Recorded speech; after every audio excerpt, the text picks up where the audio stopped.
সুপ্রিয় ভিউয়ার্স, বরাবরের মতো স্বাগত জানাচ্ছি নতুন আরেকটি ভিডিওতে। আজকের এই ভিডিওতে আমরা যে বিষয় সম্পর্কে আলোচনা করব সেটি হচ্ছে এইচএসসি বিএমটি একাদশ শ্রেণীর জন্য অর্থনীতি ও বাণিজ্যিক ভূগোল বিষয়ে 2025 সালে যে সিলেবাস রয়েছে সেখান থেকে আমরা গুরুত্বপূর্ণ প্রশ্ন নিয়ে আলোচনা করব আজকের এই ভিডিওতে। তাই আজকের এই ভিডিওটি খুবই গুরুত্বপূর্ণ, অবশ্যই ধৈর্য সহকারে সম্পূর্ণ ভিডিওটি দেখার চেষ্টা করবেন। আর আপনারা যারা অর্থনীতি বাণিজ্যিক ভূগোলে এই 38 পৃষ্ঠার উত্তর সহ সুপার সাজেশন সহ আপনারা যারা এই 3টি বিষয়ের উত্তর সহ সুপার সাজেশন 105 টাকায় নিতে চান, তারা স্ক্রিনে দেখানো হোয়াটসঅ্যাপ যে নাম্বারটি রয়েছে সেই নাম্বারে SMS করে মাত্র 105 টাকার বিনিময়ে এই 3টি বিষয়ের উত্তর সহ সুপার সাজেশনের PDF ফাইল কিন্তু আপনারা সংগ্রহ করতে পারবেন। আর আজকের এই ভিডিওতে আমরা যে ক্লাসটি আলোচনা করব সেটি অর্থনীতি এবং বাণিজ্যিক ভূগোলের আমাদের সুপার সাজেশন থেকেই আলোচনা করব। তাই আসুন কথা না বাড়িয়ে আমরা মূল ক্লাসে প্রবেশ করি। তো আজকের এই ভিডিওতে আমরা অর্থনীতির যে রচনামূলক প্রশ্ন রয়েছে সেগুলো দেখব এবং পর্যায়ক্রমে আরও যে অধ্যায়গুলো রয়েছে সেগুলো নিয়েও আলোচনা করব। তো প্রথমেই যে প্রশ্নটি, অর্থনৈতিক সংজ্ঞা দাও বা অর্থনীতি বলতে কি বোঝায়, অর্থনীতি পাঠের প্রয়োজনীয়তা আলোচনা করো। অথবা অধ্যাপক এল রবিন্স প্রদত্ত অর্থনীতির সংজ্ঞা দাও, অর্থনীতি পাঠের প্রয়োজনীয়তা গুরুত্ব বর্ণনা করো। অর্থনীতি হচ্ছে মানুষ প্রকৃতি প্রদত্ত সীমিত সম্পত্তি দিয়ে তার সীমাহীন অভাব পূরণের জন্য বিভিন্ন কার্যক্রম গ্রহণ করে। মানুষের এসব কার্যক্রমকে অর্থনৈতিক কার্যক্রম হিসেবে চিহ্নিত করা হয়। সুতরাং মানুষের যেসব অর্থনৈতিক কার্যক্রম সীমিত সম্পদ দিয়ে তার সীমাহীন অভাব মেটানোর জন্য গ্রহণ করা হয় তার আলোচনাকে অর্থনীতি বলা হয়। যদি এল রবিন্সের প্রদত্ত সংজ্ঞার কথা বলা হয় সেক্ষেত্রে অবশ্যই কিন্তু এল রবিন্সের সংজ্ঞাটি দিতে হবে, আর যদি না বলে সেক্ষেত্রেও কিন্তু আপনারা এখানে যে অর্থনীতির সংজ্ঞা সেই সংজ্ঞাতে এল রবিন্সের সংজ্ঞাটি দিয়ে দিবেন। এল রবিন্সের সংজ্ঞাটি হচ্ছে অর্থনীতি মানুষের অসীম অভাব ও বিকল্প ব্যবহারযোগ্য সীমিত সম্পদের সম্পর্ক বিষয়ক মানব আচরণ নিয়ে আলোচনা করে। এল রবিন্সের সংজ্ঞাটি আমরা আরেকটি সংজ্ঞা দেখব। অর্থনীতির অ্যাডাম স্মিথের মতে অর্থনীতি হচ্ছে এমন একটি বিজ্ঞান যা জাতিসমূহের সম্পত্তির প্রকৃতি ও কারণ সম্বন্ধে আলোচনা করে। অধ্যাপক মার্শালের মতে অর্থনীতি মানুষের দৈনন্দিন জীবনের সাধারণ কার্যাবলী পরিচালনা করে।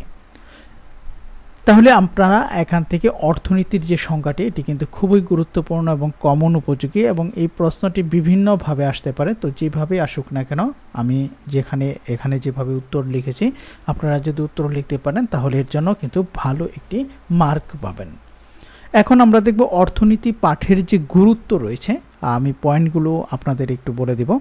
মানুষের দৈনন্দিন জীবনে পেশাজীবীদের জন্য চিন্তাশক্তি ও বুদ্ধিবৃত্তি বিকাশের জন্য, সম্পদের সুষ্ঠু ব্যবহারের ক্ষেত্রে, মিতব্যয়িতার ক্ষেত্রে, পরিকল্পনা প্রণয়নে, সরাসরি প্রশাসনের ক্ষেত্রে, রাজনীতিবিদদের ক্ষেত্রে, সমাজকর্মী, শ্রমিক, নেতা, ব্যবসায়ী ও শিল্পপতিদের জন্য তুলনামূলক জ্ঞান লাভে। পরিশেষে বলা যায় অর্থনীতি একটি কল্যাণকর সামাজিক বিজ্ঞান হিসেবে সর্বজন সমাদৃত। নির্দিষ্ট অর্থনৈতিক কাঠামো সৃষ্টি করে কিভাবে অধিক সুযোগ সুবিধার মাধ্যমে অধিক সংখ্যক নাগরিকদের অর্থনৈতিক কল্যাণ সাধন করা যায়, অর্থনীতি সেটির নিশ্চয়তা প্রদান করে। তাই বাংলাদেশের মতো উন্নয়নশীল দেশে নিছক জ্ঞান লাভের জন্য নয়, বরং বাস্তব জীবনের বিভিন্ন সমস্যার সমাধানের জন্য অর্থনীতি পাঠ করা একান্ত প্রয়োজন।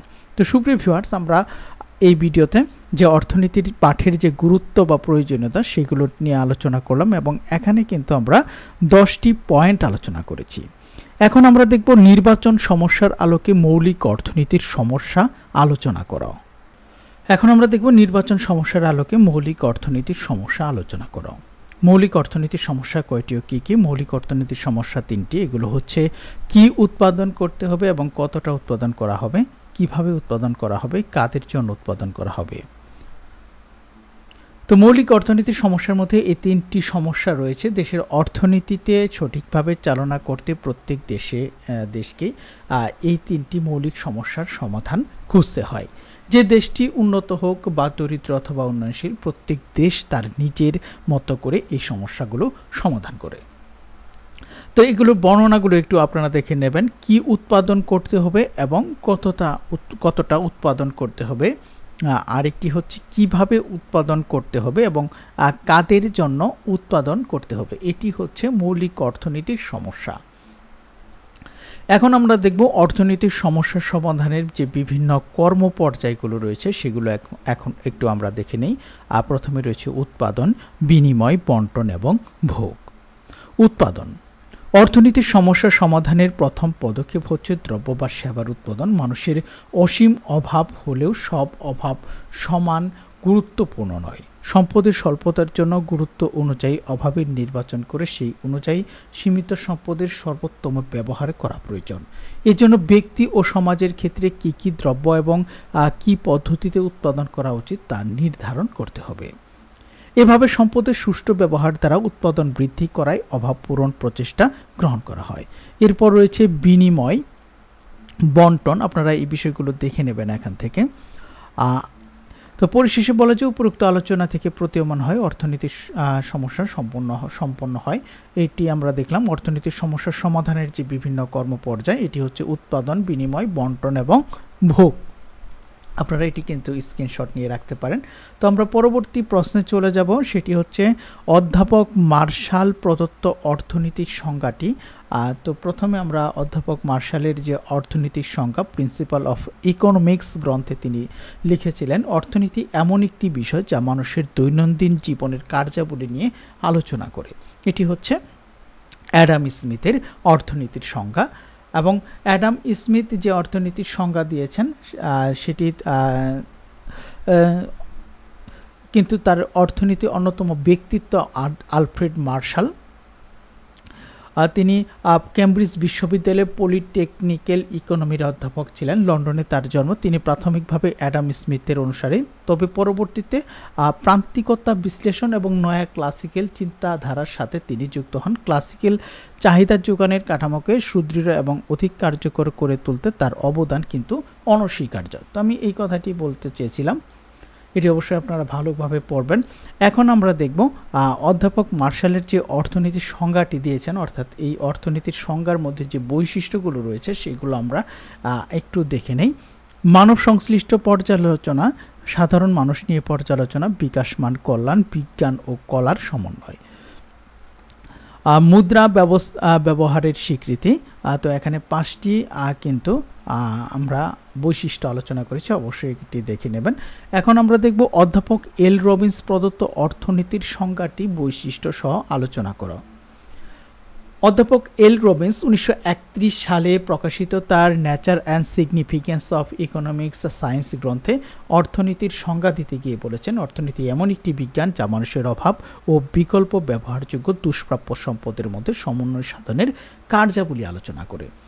তো এল রবিন্সের সংজ্ঞার মধ্যে আমরা যে বৈশিষ্ট্যগুলো, অর্থনীতি একটি বিজ্ঞান, অসীম অভাব, সীমিত সম্পদ, সম্পদের বিকল্প ব্যবহার, অভাবের আপেক্ষিক গুরুত্ব, নির্বাচন সমন্বয় সাধন, ব্যয় সংকোচন, এবং এল রবিন্সের সংজ্ঞাটির কিছু সমালোচনাও কিন্তু আমরা এখানে তুলে ধরেছি। বিষয়বস্তুর ব্যাপকতা, সংকীর্ণতা, সামাজিক দিক উপেক্ষিত, মানব কল্যাণ উপেক্ষিত এবং অর্থনৈতিক উন্নয়নের উপর কম গুরুত্ব। তো সুপ্রিয় ভিউয়ার্স, পরবর্তী ভিডিওতে আমরা 6 নাম্বার থেকে আরও কিছু রচনামূলক প্রশ্ন দেখব। যেহেতু এই যে বিষয়টি একটু বড় এবং এই যে শর্ট সিলেবাসটি রয়েছে সেটিও কিন্তু অন্যান্য বিষয়ের চাইতে একটু বড়, যেহেতু এখানে সামগ্রিকভাবে কিন্তু 2টি বিষয় আপনাকে পড়তে হবে, অর্থনীতি পড়তে হবে এবং বাণিজ্যিক ভূগোল পড়তে হবে। তাই অবশ্যই ধৈর্য ধরে আপনারা সম্পূর্ণ ভিডিওগুলো দেখবেন। আর যারা সুপার সাজেশন নেবেন তারা তো এই 3টি বিষয়ের উত্তর সহ সুপার সাজেশন 105 টাকায় নিতে পারবেন। আর তার জন্য স্ক্রিনে দেখানো হোয়াটসঅ্যাপ নাম্বারে আপনারা SMS করতে পারেন।